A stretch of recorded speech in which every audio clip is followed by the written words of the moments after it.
السلام علیکم۔ میں جو ہی بیوہ ہوئی تو میری دیورانی نے میری شادی اپنے ہی شوہر سے کرا دی۔ میری خدمتیں کرنے لگی۔ وہ روز رات کو مجھے 2 انڈوں کے ساتھ دیسی گھی کا پراٹھا کھلاتی۔ ویڈیو شروع ہونے سے پہلے میرے یوٹیوب چینل اردو قصہ کہانی کو سبسکرائب کر کے بیل نوٹیفیکیشن کو آن کر دیں تاکہ آپ کو میری ہر آنے والی ویڈیو کا نوٹیفیکیشن مل سکے۔ میں جو ہی بیوہ ہوئی تو میری دیورانی نے میری شادی اپنے ہی شوہر سے کرا دی اور وہ میری سوتن بن گئی۔ میری خدمتیں کرنے لگی۔ وہ روز رات کو مجھے 2 انڈوں کے ساتھ دیسی گھی کا پراٹھا کھلاتی اور کہتی کہ جلد ہی تو میرے شوہر کا وارث جنے گی۔ اور جب میں صبح اٹھتی تو میرے پرس میں ڈھیروں پیسے رکھ کر مجھے ڈاکٹر کے پاس لے جاتی۔ ایک دن نرس ہم دونوں کو پہچان نہ سکی کیونکہ ہم دونوں نے ایک ہی رنگ کی چادر اوڑھ رکھی تھی، تو وہ میرے ہی کان میں بولی کہ آج آپ انہیں نیند کی گولی نہ کھلانا۔ مجھے شک ہوا۔ یوں میں نے اس رات کچھ نہ کھایا اور ناٹک کر کے لیٹ گئی۔ کچھ دیر بعد جان نکل گئی۔ یہ دیکھ کر کہ وہاں تو میرا نام حلیمہ ہے۔ میرے ساتھ زندگی نے اتنا بڑا مذاق کیا کہ میں بتا نہیں سکتی۔ سوچتی رہی کہ سب کچھ ٹھیک ہے اور پھر سب کچھ برباد ہوتا رہا۔ میں نے سب کچھ قبول کر لیا۔ کیا میں خود غرض تھی؟ میری کہانی سن کر آپ لوگ بھی حیران رہ جائیں گے۔ آخر میں آپ لوگ ہی فیصلہ کیجیے گا کہ میں نے صحیح کیا یا غلط۔ میں 16 سال کی تھی جب میری شادی کروا دی گئی۔ میرے لیے رشتہ خاندان سے باہر سے آیا تھا، لیکن یہ لوگ ہمارے محلے دار تھے، ہم کو آتے جاتے دیکھتے رہتے تھے۔ شادی بیاہ پر بھی سامنا ہو جاتا تھا۔ یہ ایک جوائنٹ فیملی تھی اور یہاں پر پہلے سے ہی 3 بیٹے شادی شدہ تھے۔ آخر 2 بیٹے رہتے تھے۔ دونوں بھائیوں کی شادی ایک ساتھ ہونی تھی۔ میرے ہونے والے دیور کی بیوی پسند کر لی گئی تھی اور یہاں پر مجھے بھی پسند کر لیا گیا تھا۔ میرا خاندان اچھا تھا، میرے ماں باپ اچھے کھاتے پیتے تھے اور میں اکلوتی بیٹی تھی۔ میری دیورانی کا نام تو میرا تھا، جس کی شادی میرے ساتھ ہی ہوئی تھی۔ شکل و صورت کی زیادہ اچھی نہیں تھی، اس لیے سب لوگ آتے تو میری ہی تعریف کرتے کہ تم اس سے زیادہ خوبصورت ہو۔ اور میرا شوہر اسد عام شکل و صورت کا مالک تھا۔ شادی والے دن سب لوگ میری تعریف کر رہے تھے، اس کو کوئی دیکھ ہی نہیں رہا تھا، پھر بھی وہ بیچاری بہت ہی صبر و تحمل سے بیٹھی رہی۔ کہتے ہیں کہ 2 لڑکیوں کی شادی ایک ساتھ نہیں کرنی چاہیے، نہیں تو اس طرح کا کوئی سین ہوتا ہے، لیکن میرے سسرال والے اپنے پیسے بچا رہے تھے۔ انہوں نے کہا ایک ساتھ ہی 2 بھائیوں کی شادی کروا دی جائے گی۔ ادھر ہمیں تو پیسوں کا کوئی مسئلہ نہ تھا، لیکن ان کی اپنی مرضی تھی۔ شادی ہو گئی اور ہم دونوں نے اپنی اپنی زندگی کا آغاز کر لیا تھا۔ تھی تو وہ جوائنٹ فیملی، لیکن سب کے چولہے الگ الگ تھے، اسی بات سے سکون تھا۔ زندگی اچھی جا رہی تھی، کوئی مسئلہ نہیں تھا۔ میرا شوہر بھی مجھ سے محبت کرتا تھا، میری ہر بات مانتا تھا اور اچھے طریقے سے ہم لوگ ساتھ زندگی بسر کر رہے تھے۔ پر میری دیورانی کے کمرے سے ہمیشہ لڑائی جھگڑوں کی آوازیں آتی تھیں۔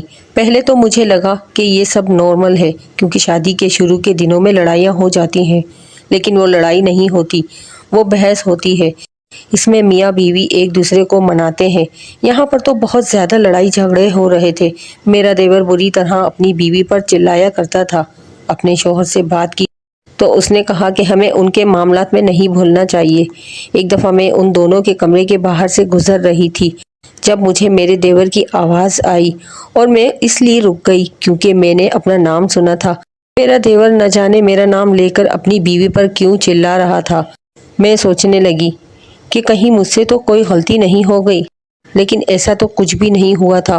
میں ان کے معاملے میں دخل نہیں دینا چاہتی تھی، جیسا کہ میرے شوہر نے مجھے کہا کہ تم نے ایسا کچھ بھی نہیں کرنا ہے، اس لیے میں نے ان کو ان کے حال پر چھوڑ دیا۔ اور ایک دن مجھے میرے دیور نے روکا اور کہا کہ بھابھی آپ میری بیوی کو کچھ سکھا دیں، اسے کہیں کہ وہ آپ کی طرح سچ سنور کر رہا کرے۔ میں نے اپنے دیور کو کہا کہ تمہاری بیوی بہت پیاری ہے، اسے سجنے سنورنے کی ضرورت نہیں ہے۔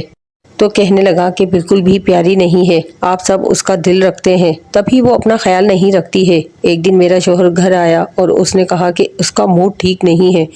اس نے مجھے بتایا نہیں کہ ہوا کیا ہے۔ کہنے لگا کہ اپنے ہی آج کل دشمن بن گئے ہیں، تو دشمن تو ہمیں جان سے ہی مار دیں گے۔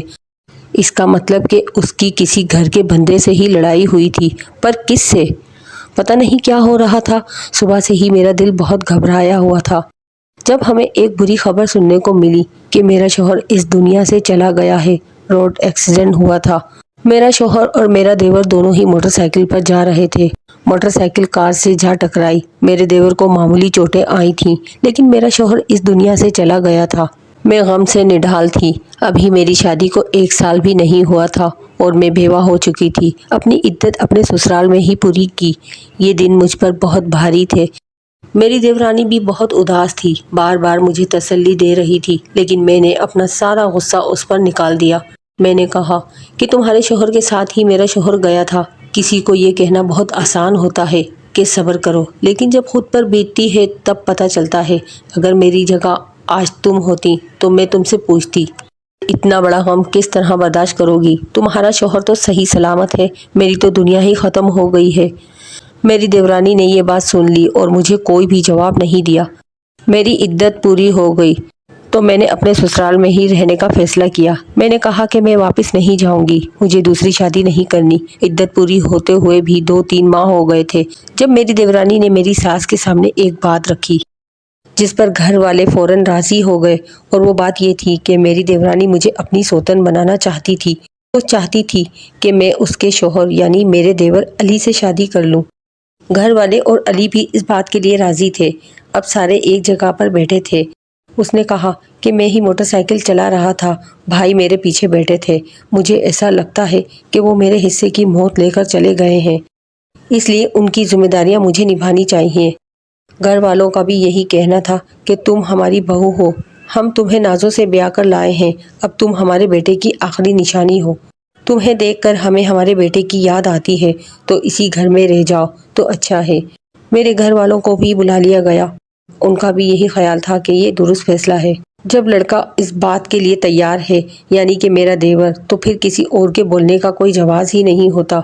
میری دیورانی بھی تیار تھی۔ اس نے میرے ہاتھ پہ ہاتھ رکھ اور مجھے کہا کہ تم نے ٹھیک کہا تھا، کسی کو تسلی دینا بہت آسان ہوتا ہے، لیکن اس کے دکھوں کا مداوع کرنا بہت مشکل ہے۔ میں اپنے شوہر کو تمہارے ساتھ بانٹ کر بالکل بھی دکھی نہیں ہوں گی، مجھے کوئی مسئلہ نہیں ہے۔ یہ بات مجھے بہت عجیب لگ رہی تھی، بہت ہی زیادہ عجیب۔ میں ایسا نہیں کرنا چاہتی تھی، لیکن میرے سسرال والے، میرے ماں باپ، سب لوگوں نے مجھے یہی سمجھایا کہ یہ سب سے بہترین فیصلہ ہے، اور میرے دیور کی سارے ابھی سے تعریف کرنے لگے تھے۔ اس نے بہت اچھا فیصلہ کیا ہے، اپنے بھائی کی بیوہ سے شادی کرنے سے اچھا اور کیا ہو سکتا ہے۔ اس کی بیوی یعنی میری دیورانی کی بھی بہت تعریف کرنے لگے کہ ایسی بیوی اللہ سب کو دے جس نے اپنے شوہر کو صحیح راہ دکھائی ہے، ورنہ بیویاں تو آج کل ایسی باتوں پر غصہ ہو جاتی ہیں۔ کرتے کراتے سب بڑوں کی بات مان کر میں نے ہاں کہہ دیا۔ میں نے تو پہلے بھی اپنی مرضی نہیں چلائی تھی، جو میرے ماں باپ نے مجھے کہا تھا میں نے ہاں کہا تھا۔ اب میرا دیور میرا شوہر بن چکا تھا۔ میں ابھی بھی اپنے کمرے میں رہتی تھی، جس کمرے میں پہلے رہا کرتی تھی۔ ابھی بھی وہ میرا ہی کمرہ تھا، لیکن میرا دیور جو کہ میرا شوہر بن چکا تھا، اسی کمرے میں میرے پاس آیا ہوا تھا۔ ابھی میری دوسری شادی کو 1 ہفتہ ہوا تھا کہ میری دیورانی میرے کمرے میں آئی۔ دیورانی کے ہاتھ میں کچھ تھا۔ اس نے ایک پلیٹ میں 2 انڈے اور 1 پراٹھا رکھا ہوا تھا۔ کہنے لگے کہ میں یہ تمہارے لیے لے کر آئی ہوں، یہ دیسی گھی سے بنائے ہیں۔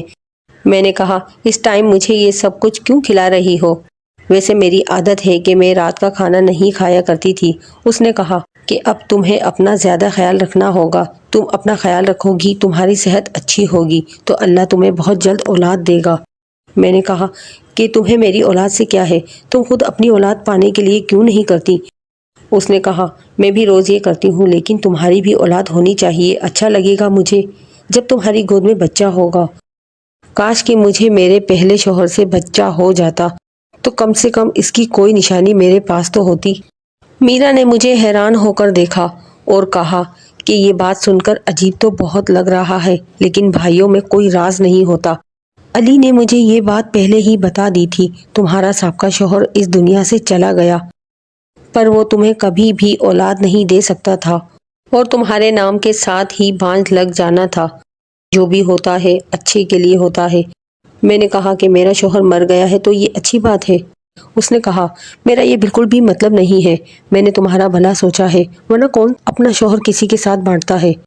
اپنے شوہر کے میرے ساتھ شادی کرانے میں اسے کون سا فائدہ تھا؟ پھر بھی اس نے یہ سب کچھ کیا۔ میں نے اس سے معافی مانگی اور انڈا پراٹھا کھا لیا۔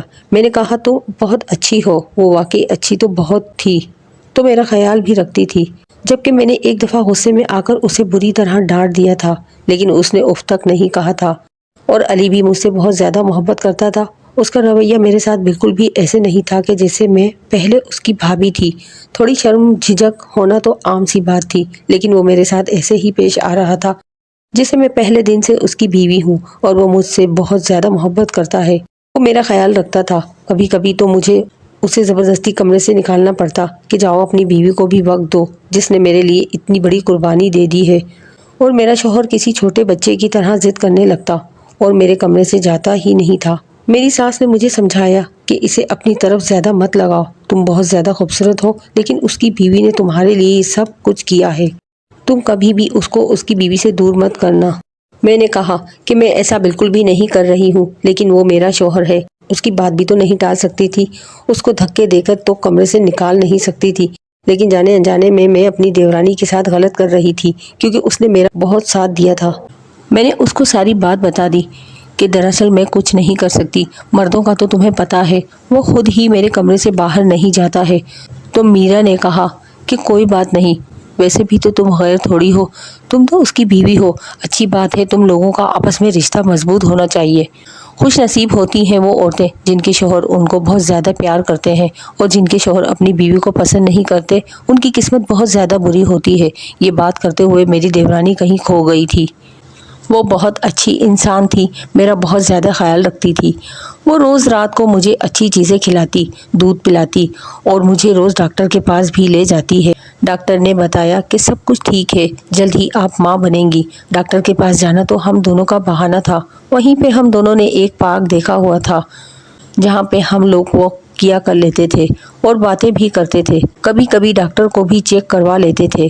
اس کے علاوہ میری دیورانی ایک اور کام بھی کرتی تھی، وہ میرے سرہانے پیسے رکھ کر جایا کرتی تھی۔ ایک دفعہ مجھے لگا کہ غلطی سے رکھ گئی ہے۔ میں نے کہا کہ تم کمرے میں آئی تھی تو پیسے میرے کمرے میں ہی بھول گئی ہو، لیکن اس نے کہا کہ نہیں، وہ میرے پیسے نہیں تھے، میں نے تمہارے لیے رکھے تھے۔ میں نے کہا کہ تم نے اتنے سارے پیسے کہاں سے لیے اور تم اپنے پیسے مجھے کیوں دے رہی ہو؟ تو کہنے لگی میں اتنے پیسے کہاں سے لاؤں گی، دراصل یہ میرے شوہر نے مجھے دیے تھے اور کہا تھا کہ تمہیں دے دوں کیونکہ تم بھی ان کی بیوی ہو تو خرچہ تمہیں بھی ملنا چاہیے۔ اب تم بھی اس کی بیوی ہو، اس لیے آدھے تمہارے لیے رکھ کے چلی جاتی ہوں۔ میں نے کہا کہ چلو اچھی بات ہے، اس کا مطلب یہ ہے کہ میرے شوہر کے یعنی میرے ہی پیسے تھے۔ اپنے پہلے شوہر کی یاد دل سے گئی تو نہ تھی، لیکن میری زندگی برباد ہونے سے بچ گئی تھی۔ اب میں کسی کی بیوہ نہیں بلکہ کسی کی بیوی تھی۔ ہم دونوں میں بہت زیادہ محبت بڑھ گئی تھی۔ ہم دونوں نے چیزیں بھی ایک جیسی لینا شروع کر دی۔ ایک دن ہم لوگ اسپتال گئے جب میں نے اور میری دیورانی نے ایک ہی جیسی چادر پہنی ہوئی تھی، اس لیے شاید نرس کو کوئی غلطی ہوئی۔ جب وہ ہمیں ڈاکٹر کے پاس لے گئی تو جانے سے پہلے اس نے میرے کان میں کہا کہ آج اپنی سوتن کو نیند کی گولی مت کھلانا۔ میں یہ بات سن کر حیران ہو گئی کہ یہ کیا بات کر رہی ہے۔ میں نے اپنی دیورانی کی طرف دیکھا اور سوچا کہ کیا یہ مجھے نیند کی گولی کھلاتی ہے، کیونکہ رات کے وقت تو یہ روز میرے لیے پراٹھا اور آملیٹ بنا کر لاتی ہے، ساتھ ایک گلاس دودھ بھی ہوتا ہے۔ کیا یہ مجھے اسی میں نیند کی گولی ملا کر دے رہی تھی؟ لیکن یہ مجھے نیند کی گولیاں کھلا کر کیا کرنا چاہتی تھی؟ یہ میرے ساتھ کیا کر رہی تھی؟ اچانک سے میرے دل میں ہزاروں سوال جاگ اٹھے تھے۔ مجھے ایسا لگا کہ کوئی غلطی ہوئی ہے، لیکن کوئی غلطی نہیں ہوئی تھی، کیونکہ اس نے باقاعدہ میری دیورانی کا نام لیا تھا، اور پھر میری دیورانی میرے ساتھ اتنی اچھی کیسے ہو سکتی تھی؟ کیونکہ اس نے اپنے شوہر کی شادی مجھ سے کروا دی، اور اب وہ یہ بھی جانتی تھی کہ میں اس کے شوہر کا بچہ پیدا کروں یا وہ خود ماں نہیں بن سکتی تھی۔ یہ سب کیا تھا؟ سوچا کہ اپنے شوہر سے بات کرتی ہوں، مجھے سمجھ نہیں آ رہی تھی کہ میں کیا کروں۔ بالآخر یہ بات اپنے شوہر سے کر ہی دی۔ سوچا کہ اسے سب کچھ بتا دوں گی، لیکن آج میرے شوہر نے مجھے ایسی بات بتا دی، ساری تصویر میرے سامنے آ گئی تھی۔ میرے شوہر نے کہا کہ تم مجھ سے دور نہ بھاگا کرو، آج میں تمہیں ایک بات بتاتا ہوں، میں تم سے بہت محبت کرتا ہوں اور میں تم سے شادی کرنا چاہتا تھا۔ مجھے میری بیوی بالکل پسند نہیں تھی، نہ اس کو بات کرنے کا سلیقہ تھا، نہ پہننے اوڑھنے کا۔ میں اسے تمہاری مثالیں دیتا رہتا تھا، وہ تم سے بہت زیادہ نفرت کرتی تھی۔ میں اسے کہتا تھا کہ تم بھابھی جیسی کیوں نہیں بن جاتی۔ یہ سن کر حیران ہوئی کہ وہ مجھ سے نفرت کرتی تھی۔ پھر اس نے آپ کی شادی مجھ سے کیوں کروا دی؟ تو میرے شوہر نے کہا کہ وہ کون ہوتی ہے میری شادی کروانے والی؟ میں نے اسے کہا تھا کہ گھر میں شادی کی بات کرو، نہیں تو میں تمہیں طلاق دے دوں گا۔ شاید ہماری قسمت ایک دوسرے کے ساتھ لکھی ہوئی تھی کہ میرا بڑا بھائی اس دنیا سے چلا گیا، اچھا ہوتا کہ اس کی جگہ میں چلا جاتا۔ میرا بھائی بہت اچھا انسان تھا، لیکن شاید یہی ہماری قسمت تھی۔ اس کے بعد میں نے سوچا کہ میں تم سے شادی کر لوں۔ میں تمہیں پناہ دینا چاہتا تھا، تمہیں اپنی زوجیت میں لینا چاہتا تھا، اس لیے میں نے اس سے یہ بات کروائی۔ وہ یہ بات کرنا نہیں چاہتی تھی، لیکن میں نے اس سے کہا کہ تم اگر یہ بات نہیں کرو گی تو میں تمہیں طلاق دے دوں گا۔ اس لیے اس نے یہ بات مان لی۔ پھر میں نے یہ بھی کہا کہ تمہارا بہت زیادہ خیال رکھے، میں تم سے بہت محبت کرتا ہوں، میں اپنی ساری زندگی تمہارے ساتھ گزارنا چاہتا ہوں۔ جب میرے شوہر نے مجھے یہ بات بتائی تو پھر میں نے بھی اپنے شوہر کو وہ ساری بات بتا دی۔ میرا شوہر حیران رہ گیا۔ اس نے کہا، میں نے تمہارے لیے کبھی بھی پیسے اس کے ہاتھ میں نہیں دیے، وہ تم سے جھوٹ بول رہی ہے۔ ہم ایک کام کر سکتے ہیں کہ ہم اس ڈاکٹر کے پاس جائیں جس کے پاس تم کو وہ لے جاتی رہی ہے۔ ہم لوگ ڈاکٹر کے پاس گئے، لیکن بھیس بدل کر میں نے نقاب کر لیا اور میرے شوہر کو تو اس نے دیکھا ہی نہیں تھا۔ پھر ہم نے اس ڈاکٹر سے جھوٹ بولا کہ ہمیں غلط کام کروانا ہے۔ ڈاکٹر نے کہا کہ ہاں بالکل، میں بچہ ابارشن کروا دوں گی، لیکن مجھے اتنے سارے پیسے چاہیے۔ پھر ہم نے ڈاکٹر کو کہا کہ ہم نے تمہاری ریکارڈنگ کر لی ہے کہ تم یہاں پر غلط کام کرتی ہو، وہ بھی رشوت لے کر۔ وہ تھر تھر کانپنے لگی اور کہنے لگی کہ یہ بات کسی کو نہ بتانا، میرا لائسنس کینسل ہو جائے گا، میں ڈاکٹر نہیں رہوں گی۔ پھر میں نے اس سے کہا کہ مجھے اس عورت کے بارے میں بتاؤ جو تمہارے پاس آتی ہے اور جس کا نام میرا علی ہے۔ اس نے کہا کہ وہ تو اپنی سوتن کو لے کر آتی تھی اور اس نے کہا تھا کہ آپ اس کو ایسی دوا دو جس سے وہ کبھی بھی بچہ نہ پیدا کر سکے، اور ہو سکے تو ایسا کرو کہ وہ جان سے چلی جائے، یعنی کہ سلو پوائزن۔ یہ بات سن کر میرے قدموں تلے سے زمین نکل گئی اور میرا شوہر بھی بری طرح گھبرا گیا۔ وہ تمہاری جان لینا چاہتی تھی، تمہیں بھانج بنانا چاہتی تھی، ضرور تم سے بدلہ لینا چاہتی تھی، کیونکہ اس کے سامنے میں تمہاری تعریف کیا کرتا تھا۔ میرے شوہر نے سب کے سامنے یہ بات ڈاکٹر کا بیان بھی سنا دیا۔ سب کو اس کی بات کے بارے میں پتہ چل گیا۔ میرے شوہر نے کہا کہ یہ معافی مانگے میری بیوی سے اور قسم کھائے کہ اس طرح کی کوئی حرکت نہیں کرے گی تو میں اس کو معاف کر دوں گا، ورنہ اس کو طلاق دے دوں گا۔ آج میرا نے بھی ایسا روپ دکھایا کہ میں حیران رہ گئی۔ کہنے لگی، تم سے معافی مانگ کون رہا ہے اور تمہارے ساتھ رہنا کون چاہتا ہے؟ اپنی بھابھی پر نظر رکھنے والے گھٹیا انسان ہو تم، مجھے طلاق دے دو علی۔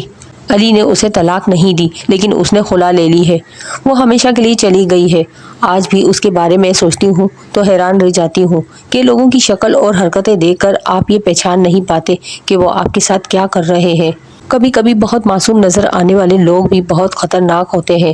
میری دیورانی کے دل میں زہر تب بیٹھا جب میرے شوہر نے اس کے سامنے میری تعریف کرنی شروع کی، اس کو میری مثالیں دینے لگا اور پھر اس کو کہا کہ میری شادی کرواؤ۔ میرے شوہر نے بھی غلط کیا، لیکن میرا کو اس کے بدلے میں میرے ساتھ اتنا غلط نہیں کرنا چاہیے تھا کہ وہ میری جان لینے پر اتر آئی۔ مجھے تو لگا اس سب کے بعد میں ماں نہیں بن سکوں گی۔ پتہ نہیں وہ تو مجھے کب سے دوائیاں دے رہی تھی، لیکن جس جان نے اس دنیا میں آنا ہو اسے آنے سے کون روک سکتا ہے؟ اللہ کا کرم ہوا، میرے ہاں 2 جڑواں بچوں کی پیدائش ہوئی۔ اللہ نے ہمیں ایک بیٹی دی تھی اور ایک بیٹا۔ بیٹے کا نام میں نے اپنے سابقہ شوہر کے نام پر رکھا اور بیٹی کا نام فاطمہ رکھا۔ اللہ کا شکر ہے میں اپنی زندگی میں بہت زیادہ خوش ہوں۔ میری دیورانی کہاں گئی، اب کس کے ساتھ ہے، اس نے پھر سے شادی کی یا نہیں کی، کسی کو بھی نہیں پتا۔ لیکن کبھی کبھی میں سوچتی ہوں کہ میرے شوہر نے بھی اس کے ساتھ غلط کیا، وہی اس کو اس مقام پر لے کر آیا کہ وہ اس حد تک چلی گئی۔ لیکن کوئی آپ کے ساتھ برا کرے تو اس کا مطلب یہ نہیں کہ آپ بھی برا کریں۔ اچھا انسان وہ ہوتا ہے جو اپنے ساتھ برا کرنے والے کے ساتھ بھی اچھائی کرے۔